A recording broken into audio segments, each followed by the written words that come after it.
Hi all, അസ്സലാമു അലൈക്കും. Welcome back to my channel. എല്ലാവർക്കും സുഖമാണല്ലോ. അപ്പോൾ ഇന്ന് ഞാനിവിടെ വന്നിരിക്കുന്നത് കബ്സ മസാല റെസിപ്പിയുമായിട്ടാണ് കേട്ടോ.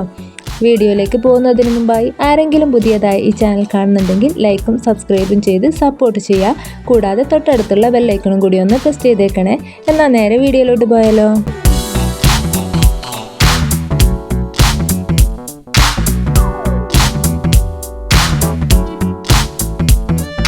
കബ്സ മസാല ഉണ്ടാക്കാനായിട്ട് ഞാനിവിടെ 2 ടേബിൾ സ്പൂൺ മല്ലി എടുത്തിട്ടുണ്ട്, 1 ടേബിൾ സ്പൂൺ കുരുമുളക് എടുത്തിട്ടുണ്ട്, 3/4 ടീസ്പൂൺ നല്ല ജീരകവും, 2 വറ്റൽമുളക്, 5-6 ഏലക്കായ, അതുപോലെ തന്നെ 5-6 ഗ്രാമ്പൂ, 2 പട്ട, 2 കറുവപ്പട്ടയുടെ ഇലയും. ഇത്രയും സാധനങ്ങൾ ഉപയോഗിച്ചിട്ടാണ് ഞാനിന്നിവിടെ കബ്സ മസാല തയ്യാറാക്കുന്നത്. ഇതെങ്ങനെ ഉണ്ടാക്കുന്നത് നോക്കാം. അപ്പം ഞാനിതവിടെ ഗ്യാസ് ഓൺ ആക്കിയിട്ടുണ്ട്. ഇതിലേക്കൊരു ഫ്രൈ പാൻ വെച്ച് കൊടുക്കാം കേട്ടോ.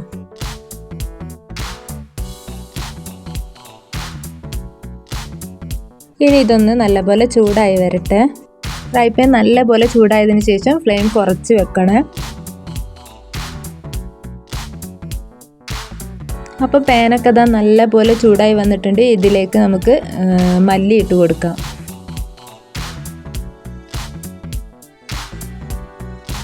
നേരിയ ചൂടിലിട്ടിട്ട് ഇതൊന്ന് വറുത്തെടുത്താൽ മതി കേട്ടോ. അതുകൊണ്ടാണ് ഫ്ലെയിം കുറച്ച് വെക്കാൻ വേണ്ടി പറഞ്ഞത്.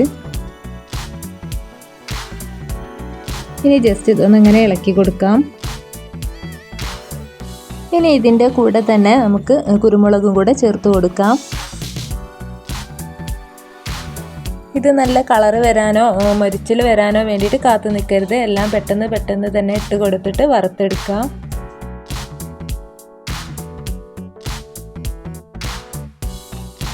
അപ്പം ഞാനിത് കുരുമുളക് ഇതിലേക്ക് ഇട്ട് കൊടുത്തിട്ടുണ്ട്. ജസ്റ്റ് ഒന്ന് ഇളക്കി കൊടുക്കാം കേട്ടോ. അതിനുശേഷം നമുക്കിതിലേക്ക് നല്ല ജീരകം കൂടെ ചേർത്ത് കൊടുക്കാം.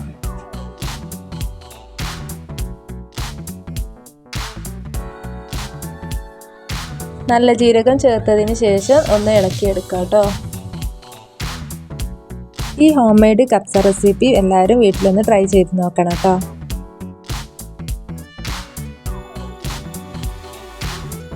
ഇത് മിക്സ് ചെയ്തതിന് ശേഷം ബാക്കിയുള്ള ഇൻഗ്രീഡിയൻസ് കൂടെ ഇതിലേക്ക് ഇട്ട് കൊടുക്കാം. സമയത്തും തീ കുറച്ച് തന്നെ വെക്കണേ. അപ്പം ഞാനിതാ ബാക്കിയുള്ള എല്ലാ ഇൻഗ്രീഡിയൻസും ഇതിലേക്ക് ഇട്ട് കൊടുത്തിട്ടുണ്ട്. ചെറു തീയിലിട്ടിട്ട് എല്ലാം കൂടെ നല്ല പോലെ ഒന്ന് മിക്സ് ചെയ്തെടുക്കാം. നല്ലോണം ചൂടാവൊന്നും വേണ്ട, പൊടിഞ്ഞ് കിട്ടാനുള്ള ഒരു ഇതിൽ എടുത്താൽ മതി. അധികം മൊരിച്ചിൽ വരുമ്പോൾ മല്ലിയുടെ ടേസ്റ്റൊക്കെ മാറിപ്പോകും. അപ്പം ഞാനിതാ നല്ലപോലെ ഇത് മിക്സ് ചെയ്തെടുക്കുന്നുണ്ട്. ഇത് മിക്സ് ചെയ്തതിന് ശേഷം നമുക്ക് ഇതൊരു മിക്സിയുടെ ജാറിലേക്ക് മാറ്റാം കേട്ടോ. ചൂടാറിയതിന് ശേഷം വേണം മിക്സിയുടെ ജാറിലേക്ക് മാറ്റാനായിട്ട്.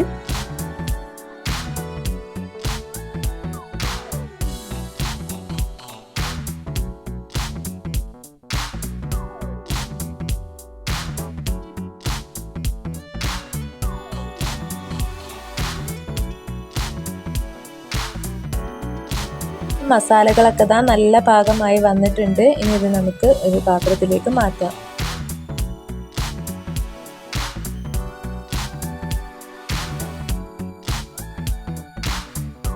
അപ്പോൾ ഇത് ഇത്രയും മതി. ഇനി ഇത് ചൂടാറിയതിന് ശേഷം മിക്സിയുടെ ജാറിലേക്ക് മാറ്റാം.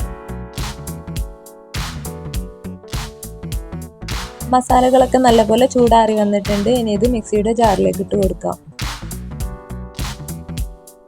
കബ്സ മസാല വാങ്ങാനായിട്ട് ഇനി കടകളിലേക്ക് പോകേണ്ട ആവശ്യമൊന്നുമില്ല കേട്ടോ. നമ്മുടെ വീട്ടിലുള്ള സാധനങ്ങൾ ഉപയോഗിച്ചിട്ട് തന്നെ നമുക്ക് നല്ല പോലെ ഉണ്ടാക്കിയെടുക്കാവുന്നതാണ്. നല്ല ഫ്രഷ് ആയിട്ട് കിട്ടുകയും ചെയ്യും.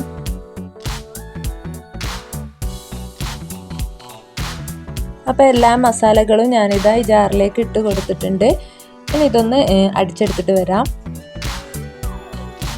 നമ്മുടെ വീട്ടിലുള്ള സാധനങ്ങൾ ഉപയോഗിച്ചിട്ട് നല്ല അടിപൊളി കബ്സ മസാലയാണ് ഇപ്പോൾ ഞാൻ ഉണ്ടാക്കുന്നത്. വളരെ സിമ്പിളായിട്ട് എല്ലാവർക്കും ഉണ്ടാക്കിയെടുക്കാൻ പറ്റുന്ന രീതിയിലാണ് ഞാൻ ഈ റെസിപ്പി തയ്യാറാക്കിയിട്ടുള്ളത്. എല്ലാവരും ഒന്ന് ട്രൈ ചെയ്ത് നോക്കണേ. അപ്പോൾ കബ്സ മസാല ഇതാ ഇവിടെ നല്ല പോലെ റെഡിയായി വന്നിട്ടുണ്ട്. അപ്പോൾ ഇന്നത്തെ വീഡിയോ ഇത്രയേ ഉള്ളൂ. വീഡിയോ ഇഷ്ടപ്പെട്ടാൽ ലൈക്കും സബ്സ്ക്രൈബും ചെയ്ത് സപ്പോർട്ട് ചെയ്യുക. കൂടെ തൊട്ടടുത്തുള്ള ബെല്ലൈക്കണും കൂടി ഒന്ന് പ്രസ് ചെയ്തേക്കണേ. വീണ്ടും കാണാം. ബൈ.